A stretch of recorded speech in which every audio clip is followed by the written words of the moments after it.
I was about 5 when I realised, that art meant something special to me. And I was pretty good at art during school, but there was another girl in my class who was better than me, and I really admired her work. And then when it came to deciding what I was going to do after matric, I was very interested in plants and horticulture and science, and I nearly went to a agricultural college, but then I suddenly realised that if I had an ordinary job, I wouldn't have school holidays, and school holidays were so important to me. I absolutely loved being very, very creative and doing lots of great things in the school holidays.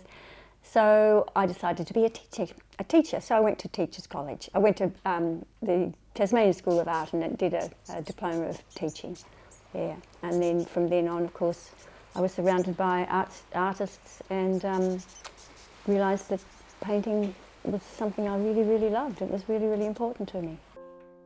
And they sailed from Northwest Bay round to Kingston. That's the iron pot. My mother, we had lovely prints around the house. We had Van Gogh and some really decent prints that my father had bought Mum. Mum was an artist herself, and she had a lot of her friends were artists, and she had a lot of her work that she showed me. It wasn't up on the walls a lot, there were a couple of pieces up on the walls, but she did show me her history of art books, and I used to look at them often, and they were full of beautifully drawn architecture and beautifully drawn things, and I filled my biology book especially with really detailed drawings of the nervous system and the alimentary canal and all that sort of thing, and that's where I sort of really started to become, knew that I was pretty good at drawing. But I've gone through many different influences. Everything influences me. Every artist has influenced me. I'm very, very open to everything I see. One of my favourite activities actually is these days is looking at art on the internet. For instance, Japanese woodcuts, and I look at them for a long time and go through, quite a lot of images, and then I walk out of where the room the computer's in, and I look around me, and I can see everything as a Japanese woodcut, and I do that to Gauguin, to Brett Whiteley, to Lloyd Rees, and I can see the world that they are showing me. They're teaching me how to see in this beautiful way. And I guess that's why I paint, because if I can do that for other people, how enriching it is for someone's life. I think that's what artists do. That's what artists' job is, to give a new way of looking to people.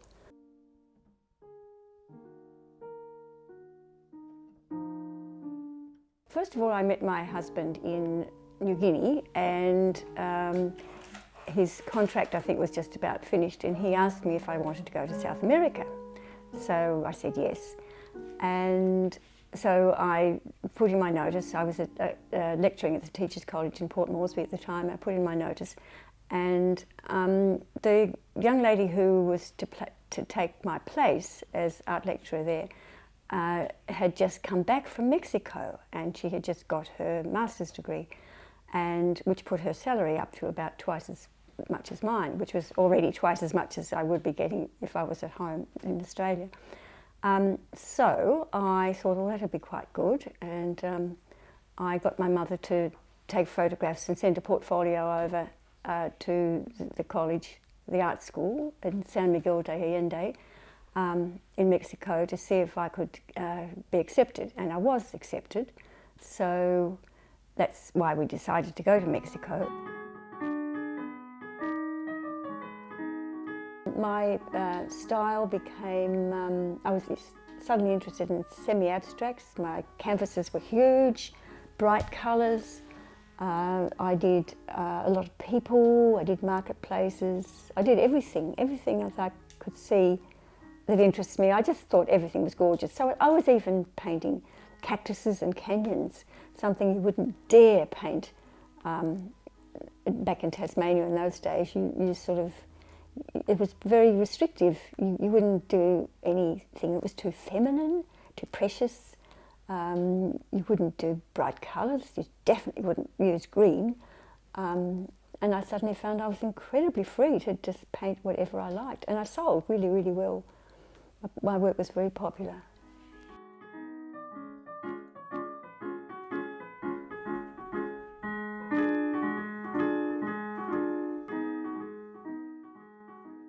So yes, they would have been completely different because the colour of Tasmania is nothing like Mexico, and I would have just fallen in love with the landscape again and done watercolours. I was very influenced, with my watercolours I was influenced by Max Angus and Patricia Giles, and I think I learnt to see the landscape through their eyes. And it's a very watercolour-y landscape, and I think that's, yeah, it was completely different from Mexico.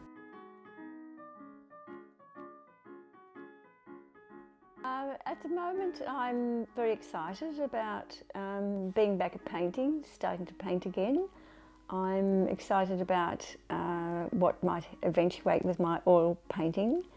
When we go out sailing, I stand up at the back of the boat, hanging on like Turner, but I'm photographing yachts going past, and I find that really fun, and I really love photographing yachts, and my big challenge at the moment is to turn these photographs into something that's very different. I don't particularly like boat pictures, and so there's a real challenge there. How can I paint what I love photographing and like it? So yeah, I'm quite excited about that.